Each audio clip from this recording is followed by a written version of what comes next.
guys, welcome to Veedi Kitchen. இன்னைக்கு நம்ம என்ன பார்க்க போறோம்னா ஒரு பெரி பெரி ஃப்ரெஞ்ச் ஃப்ரைஸ் வீட்டில் எப்படி செய்யறதுன்னு பார்க்க போகிறோம். அதுக்கு வந்து நான் வந்து மைதா மாவு, அரிசி மாவு, சில்லி பவுடர், அப்புறம் வந்து பெப்பர் தூள், அப்புறம் வந்து உப்பு சேர்த்துருக்கேன். அதுக்கப்புறம் ஆனியன் பவுடர், அப்புறம் வந்து கார்லிக் பவுடர், வந்து ஆரிகனோ,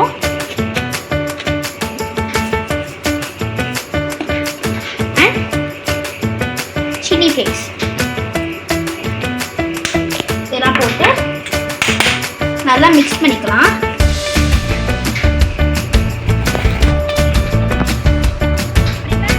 மாவு அப்படியே ஓரமாக வச்சுட்டு வந்து ஒரு பவுலில் வந்து நல்லா ஹாட் வாட்டர் கொதிக்க வச்சுருக்கேன். அதில் வந்து ஒரு 1/4 டீஸ்பூன் வினிகர் ஊற்றிக்கலாம். ஊற்றிட்டு நான் வந்து ஃப்ரெஞ்ச் ஃப்ரைஸ் ஷேப்பில் பொட்டேட்டோ கட் பண்ணி வச்சுருக்கேன். அது வந்து சேர்த்துக்கலாம்.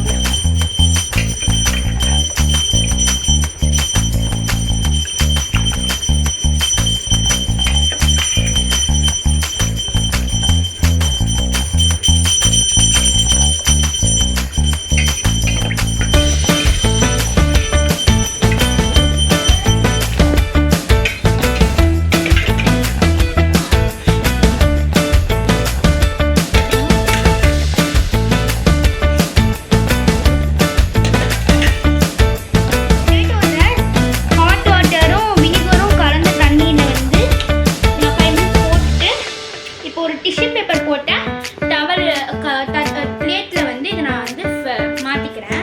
இப்போ நான் நல்லா பொட்டேட்டோ ஃப்ரெஞ்ச் ஃப்ரை ஷேப்பில் கட் பண்ணி ஹாட் வாட்டரில் போட்டு எடுத்துட்டேன். இப்போ நம்ம ரெடி பண்ணி வச்சுருக்க பெரி பெரி மசாலா அந்த மைதா மாவில் போட்டுக்கலாம். இதை போட்டு நல்லா ஒரு மிக்ஸ் பண்ணி நல்லா ஒரு இன்னொரு பிளேட்டில் எடுத்து வச்சுக்கலாம். இப்போ நம்ம கோட் பண்ணி வச்சுருக்க பொட்டேட்டோஸை நல்லா ஹீட்டாக இருக்க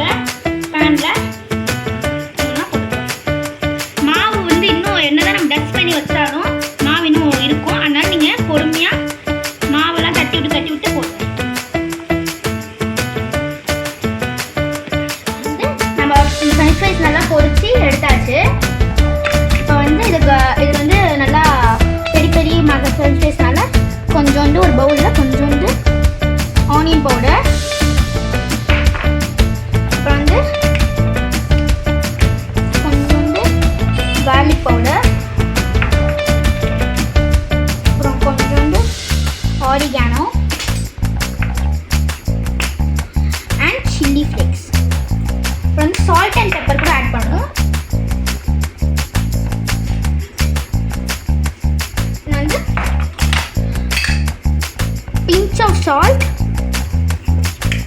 அண்ட் பிஞ்ச் ஆஃப் பெப்பர் இது மட்டும் போட்டு